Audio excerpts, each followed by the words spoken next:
First దాంట్లో cause of the war is knowledge, వేదాలు పట్టుకెళ్ళాడు. Next దానికి కాజ్ ఆఫ్ ద వార్ ఇంకొంచెం తగ్గింది, ఒక అమ్మాయి ఫ్లెష్కి వచ్చాం మనం ఆ లెవెల్కి, సీత. ఆ నెక్స్ట్ లెవెల్కి కాజ్ ఆఫ్ ద వార్ ఇంకా తగ్గింది, piece of land, lifeless land. ఇప్పుడు cause of the war coloured paper. Trivikram గారు చెప్పినట్టు ఒకప్పుడు మోడ్ ఆఫ్ వార్ వచ్చేసి కత్తులతోటి ఇలా చేసుకునేవాళ్ళు. అండ్ ఆ తర్వాత మోడ్ ఆఫ్ వార్ వచ్చేసి ఈ ఆర్మ్డ్ ఫోర్సెస్, ఈ గన్స్, బాంబులు, బ్లాస్ట్లు ఇలా ఉండేది. అండ్ ఇప్పుడు మోడ్ ఆఫ్ వార్ వచ్చేసి ఈ data, cyber attacks, social media. ఇది రీసెంట్ గా US secret security services New York లో యుఎన్ హెడ్ క్వార్టర్స్ చుట్టూ 35 మైల్స్ రేంజ్ లో ఆల్మోస్ట్ డిఫరెంట్ లొకేషన్స్ లో ఈ సిమ్ఫామ్ నెట్వర్క్స్ అయితే ఐడెంటిఫై చేసింది. 300+ సర్వర్స్ అంటే 3 lakh+ సిమ్ కార్డ్స్ బ్లాక్ చేసింది. ఇఫ్ ఇన్ కేస్ ఈ క్రైమ్ దాని టైంకి కనుక్కొని డీయాక్టివేట్ చేయకుండా ఉండుంటే ప్రపంచం మొత్తం గందరగోళం అయిపోయింది. By the way, I'm Kalyan and I create content on geopolitical issues, business, tech and education. Subscribe to our channel to support our future videos. అసలు ఈ క్రైమ్ గురించి క్లియర్ గా అర్థం కావాలంటే మనం కొన్ని మంత్స్ బ్యాక్ వెళ్ళాలి. అయితే రీసెంట్ గా కొన్ని మంత్స్ బ్యాక్ యుఎస్ లో హయ్యర్ గవర్నమెంట్ అఫీషియల్స్ ని టార్గెట్ చేస్తూ ఒక స్వాట్ అటాక్ వేవ్ అయితే స్టార్ట్ అయింది. By the way, swat attack అంటే నీకు ఒక ప్లేస్ లో ఫర్ ఎగ్జాంపుల్ ఒక చోట యాక్టివ్ కిల్లర్ ఉన్నారు అని ఒక ఇనానిమస్ కాల్ వస్తుంది. దాంతో స్వాట్ టీమ్స్ అలర్ట్ అయ్యి ఆ ప్లేస్కి వెళ్తే అక్కడ ఎవరు ఉండరు. అంటే పలానా చోట బాంబు పెట్టారని, అండ్ పలానా చోట ఒక హోస్టేజ్ సిచ్యువేషన్ క్రియేట్ అయిందని చెప్పి ఇట్స్ కాల్స్ వచ్చి తీరా అక్కడికి వెళ్ళేసరికి ఎవరు ఉండట్లే. ఇంకా ఈ హయ్యర్ గవర్నమెంట్ అఫీషియల్స్ ని టార్గెట్ చేస్తూ ఈ స్వాట్ అటాక్స్ ఈ ప్యాటర్న్ ఐడెంటిఫై చేసిన US secret security services alert అయ్యి అడ్వాన్స్డ్ థ్రెట్ ఇంట్రడిక్షన్ యూనిట్ అని చెప్పి ఒక యూనిట్ ని ఫామ్ చేసింది. అయితే ఈ యూనిట్ హోమ్ల్యాండ్ సెక్యూరిటీ ఇన్వెస్టిగేషన్ అని చెప్పి ఇంకో ఆర్గనైజేషన్ తో కలిసి సీక్రెట్ గా లైక్ పెద్ద హల్చల్ చేయకుండా ఇట్లా అవుతుంది అది అని చెప్పి సీక్రెట్ గా ఈ నెట్వర్క్ ని స్పై చేయడం స్టార్ట్ చేసింది. అయితే ఈ అనానిమస్ కాల్స్ ని ట్రేస్ బ్యాక్ చేయడానికి కూడా డిఫరెంట్ లొకేషన్స్ నుంచి రావడం అట్లాగా ఇనిషియల్ గా ట్రాక్ చేయడానికి అయ్యేది కాదు. అయితే ఈ టీం ఏం చేసిందంటే ఈ టవర్ పింగ్స్ కానీ లేదా ఈ ఐపీ అడ్రసెస్ ఇలాగా ఈ డిజిటల్ ఫింగర్ ప్రింట్స్ ని అనలైజ్ చేసి ఈ ఫారెన్సిక్ అనాలిసిస్ ద్వారా చిన్నగా ఒక 2 months ఈ సిగ్నల్స్ ని ట్రేస్ బ్యాక్ చేయడం స్టార్ట్ చేసింది. 2 months తర్వాత రీసెంట్ గా ఈ ఆగస్టు ఈ టైంకి ఒక బిల్డింగ్ ని ఐడెంటిఫై చేసింది. అయితే ఆ బిల్డింగ్ దగ్గరికి వెళ్తే ఆ బిల్డింగ్ లో ఎవరు లేదు, కానీ కొన్ని మోడెమ్స్, ఈ నెట్వర్క్ కి సంబంధించిన ఐటమ్స్ అయితే ఆ బిల్డింగ్ లో కొన్ని ఐడెంటిఫై చేశారు. దీంతో సరే ఏదో జరగబోతుంది అని సీరియస్ గా తీసుకున్న ఈ సీక్రెట్ సెక్యూరిటీ సర్వీసెస్ ఎట్లానే ఈ ఫారెన్సిక్ అనాలిసిస్ ద్వారా వాళ్ళకున్న ఈ అడ్వాన్స్డ్ సైబర్ సెక్యూరిటీ టెక్నిక్స్ ద్వారా ఈ సిగ్నల్స్ ని చిన్నగా ట్రేస్ బ్యాక్ చేస్తూ వెళ్ళిందనమాట. అయితే అట్లా చేస్తూ నెక్స్ట్ సెకండ్ బిల్డింగ్ వచ్చేసరికి ఇక్కడ almost thousands of SIM cards different servers లో ఒక స్పెషలైజ్డ్ హార్డ్వేర్ క్రియేట్ చేసి ఒక సిమ్ ఫామ్ కనపడింది అనమాట. By the way, sim farm అంటే ఇప్పుడు మనకి ఫర్ ఎగ్జాంపుల్ ఒక సిమ్ ఉంది కదా, ఇప్పుడు మనకి ఫర్ ఎగ్జాంపుల్ ఒక ఫోన్ ఉంది అండ్ అందులో ఒక సిమ్ యూజ్ చేయగలవు. ఆ సిమ్ నుంచి ఎయిదర్ నువ్వు ఎట్ ఏ టైం ఒక కాల్ చేయగలవు లేదా ఒక మెసేజ్ చేయగలవు కదా. అట్లాంటిది ఒక ప్లేస్ లో ఒక స్పెషలైజ్డ్ హార్డ్వేర్ క్రియేట్ చేసి ఆ హార్డ్వేర్ లో thousands ఆఫ్ సిమ్స్ ఇన్సర్ట్ చేసి సైమల్టేనియస్ గా ఆపరేట్ చేయడమే ఈ సిమ్ ఫామ్ అనమాట. అట్లాగా డిఫరెంట్ సర్వర్స్ లో అట్లాగా కొన్ని డిఫరెంట్ సర్వర్స్ లో thousands ఆఫ్ సిమ్స్ ని ఇన్సర్ట్ చేసి ఒక సిమ్ ఫామ్ అయితే ఉంది అక్కడ. బట్ అక్కడ జనాలు ఎవరూ లేరు and this SIM farm is completely remotely operated. ఇట్లాగా ట్రేస్ బ్యాక్ చేస్తూ వెళ్తే యుఎన్ హెడ్ ఆఫీస్ చుట్టూ 35 మైల్స్ రేడియస్ లో డిఫరెంట్ లొకేషన్స్ లో ఆల్మోస్ట్ 300+ సర్వర్స్ అయితే కలుపుతుంది and almost 3 lakh+ SIM cards ఉన్నాయి.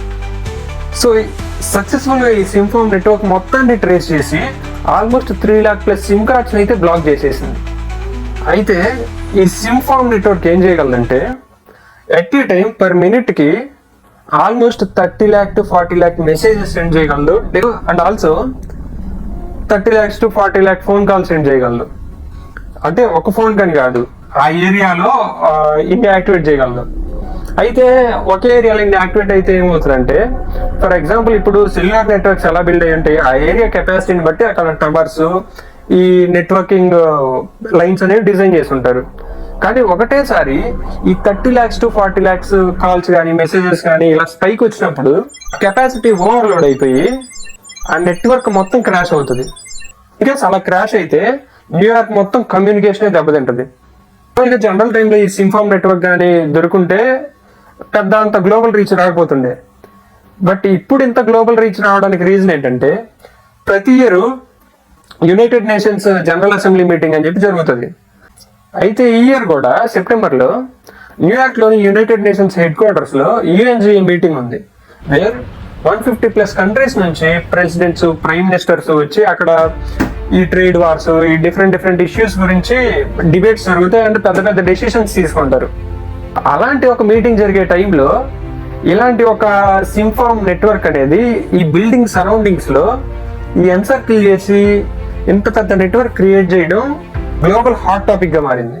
ఇన్ కేస్ కరెక్ట్ గా టైంకి US సెక్యూరిటీ సర్వీసెస్ ఏదైతే ఉందో ఇది కానీ ట్రేస్ చేసి ఈ నెట్వర్క్ మొత్తాన్ని డియాక్టివేట్ చేయకుండా ఉండుంటే ఈ మీటింగ్ లో మేబీ ఏదన్నా జరిగి ఉండొచ్చు. According to different US news articles ఈ క్రైమ్ వచ్చేసి మేబీ మనకి జనరల్ గా ఈ నేషనల్ థ్రెట్స్ ఉంటాయి కదా, ఈ సైబర్ క్రైమ్స్ యూజ్ చేసి ఈ డబ్బులు దుబ్బేయడం, లేదంటే ఎయిదర్ ఇదేదో ఒక సోషల్ మీడియా ప్రొఫైల్స్ మెయింటైన్ చేసి ఒక సోషల్ మీడియా నేరేషన్ బిల్డ్ చేసిన ఒక ఫామ్ నెట్వర్క్ కావచ్చు. ఇట్లాంటి డిఫరెంట్ కథనాలు ఉన్నాయి.